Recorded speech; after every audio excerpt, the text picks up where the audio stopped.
ladies and gentlemen. Welcome back to a new episode. When I watched the previous episodes, it crossed my mind that some of you might be saying about me, "Who is this person who appears to us once a week just to confirm that he doesn't know?" For example, the relationship between Adam and evolution, I don't know. The purpose behind creation, I don't know. Did I come to tell you that I don't know? In fact, yes, in my belief, a large part of accepting this life that we don't know is accepting the idea that we don't know. I think we are the beings that don't know, because from this lack of knowledge arises our life experience. If I knew, I don't think life would continue in the way it appears to me now. You yourself know that if you knew when you would die, your life would change completely. If you knew what would happen to you later, your life would change completely. If you knew whether you would succeed or not, your life would change completely. If you knew exactly where God is, and what He wants from you and what He doesn't want, what pleases Him and what doesn't please Him, surely your life would change completely. The life experience itself, its most important component is that you, human, don't know you are a being that does not know. And the more you reconcile with that idea, the more you enjoy the life experience, your life that you are living. Yes, I mean your story. And I expect that you also want to enjoy not knowing. Yes, I don't know. It is beautiful. How wonderful that I don't know. How enjoyable that I don't know. How full of possibilities it is while I don't know. Also, this not knowing is a fundamental component of the human being because this human, with free will, I believe, was created in the life to perceive God, and God is veiled from him. He cannot see him. Maybe your mind was created to veil God from you, and it is also your way to know the existence of God. And if you can penetrate this mind, then maybe you will see. Never forget that I am not imposing my beliefs on you, but I am trying to explain to you a human experience. So this essential component, along with human will, and the veil of ignorance that hides the truth from you, is actually your subject as a human. And what faces this veil is your trust that everything God desires from your creation, of which you are unaware, you do know that God wants you to believe in Him without seeing Him as an act of trust. Therefore, it is a sin to ask God to be in a certain way, and it is also a sign to ask God to give you something. Give me this. Give me this. Give me this. I want this. I want this. I want this. Knowing that there is a big difference between saying this and asking. For example, "Oh God, show me more of the truth. Oh God, show me your power and greatness and everything around me. Oh God, make me feel you within me. Oh God, make me good for people. Oh God, use me for what you want. And do not leave me to myself to use me for what I want." These are also requests and prayers, but they are entirely different from what we previously mentioned, such as "I want money, I want this job, I want to marry this handsome young man or that beautiful woman." They are entirely different topics. Trust.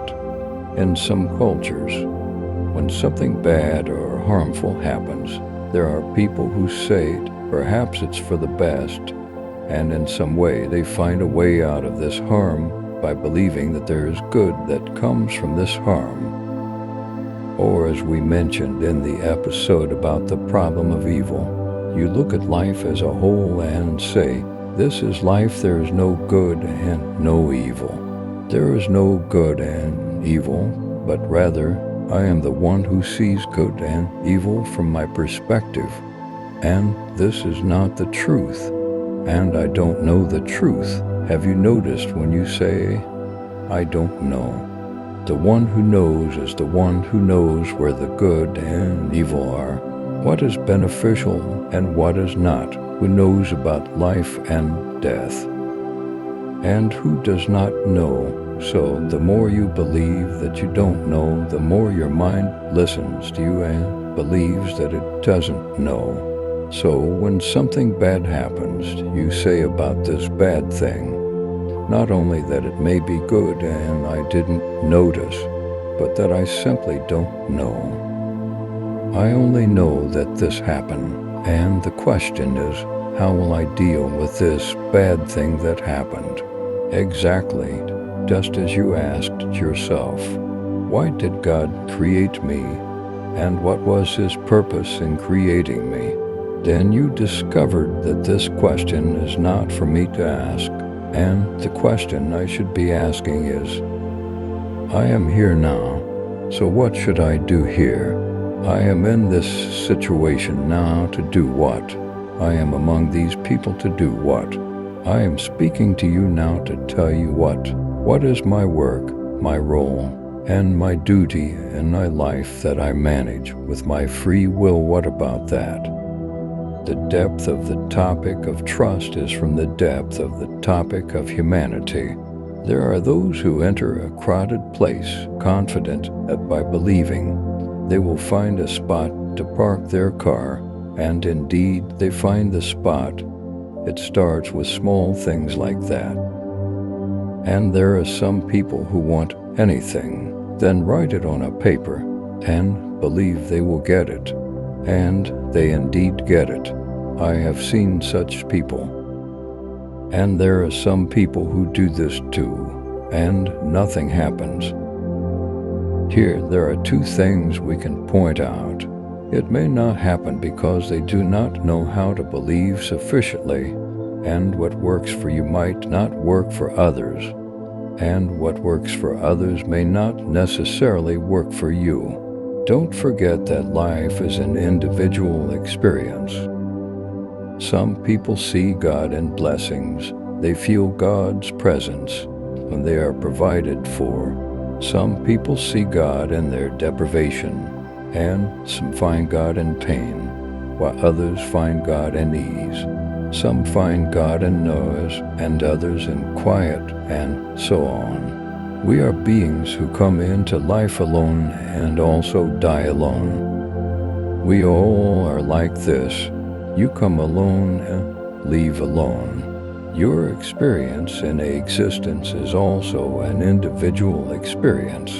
Therefore, among the things that confuse many people in their relationship with God is that they introduce a third party. For example, why does he have it and I do not? Why does his request get answered and mine does not? Why do people like him and not me? Why is she beautiful and I am not? Why? This ruins the matter because you have taken a big subject like God and given it to your mind to measure the difference between you and others, making comparisons between your life and the lives of others. So you go astray because any product that comes from your mind, anger, jealousy, frustration, will be a negative thing. But if you are always training yourself that your issue is your own, I came here for a purpose that concerns only me, what happens to the people around me I can observe.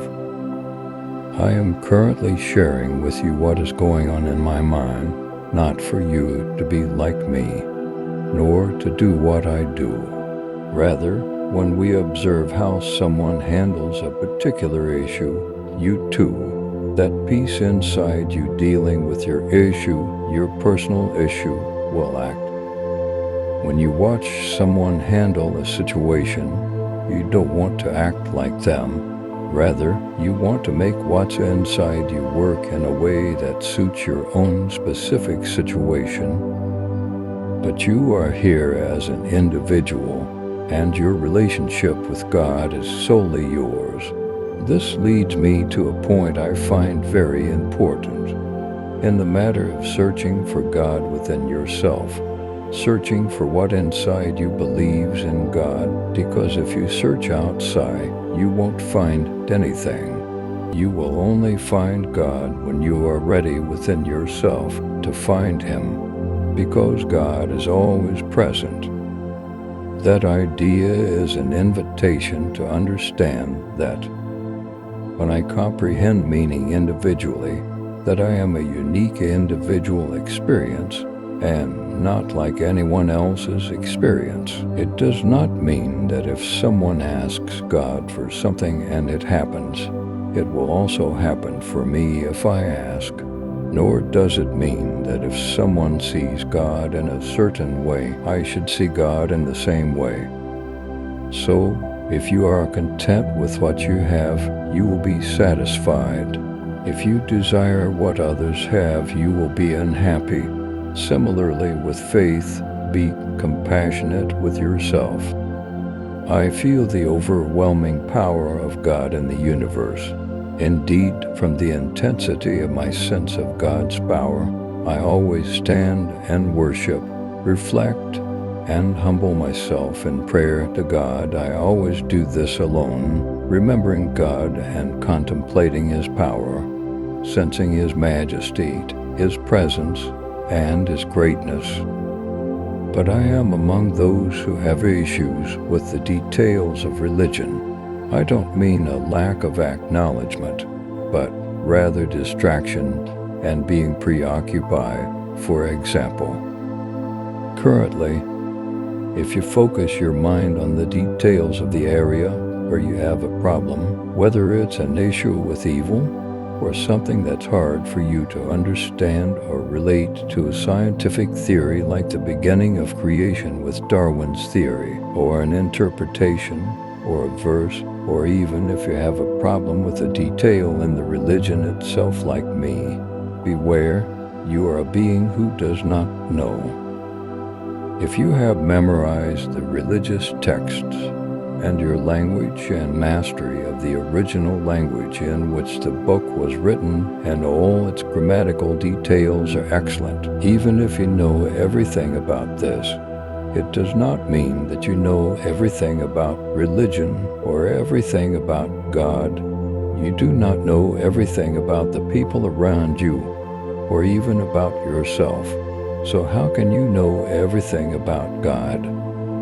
Instead of searching in what troubles you and what you have a problem believing, step back and pause here for a moment.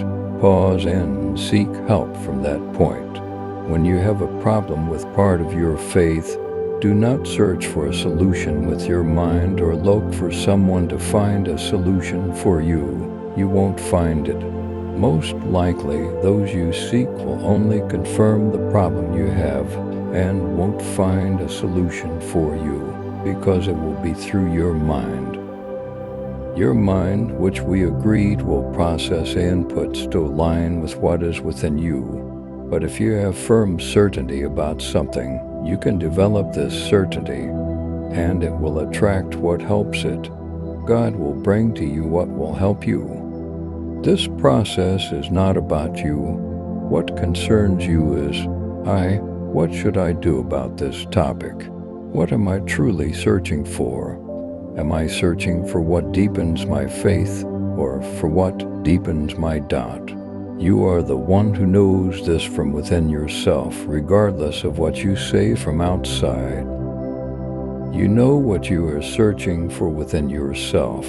If you search for what deepens your faith, maintain your faith, and if you find something that you feel will disrupt your journey, do not clash or withdraw, as this will weaken your certainty. Instead of thinking about what you doubt, think about what you have certainty in. If you have a problem with the entire religion, be non-religious and stay at this point. Stay at that moment when you understand the power of God and stay there. Do not go to others to cursing religions, but go to God and ask Him to maintain your faith in Him. This is something completely different.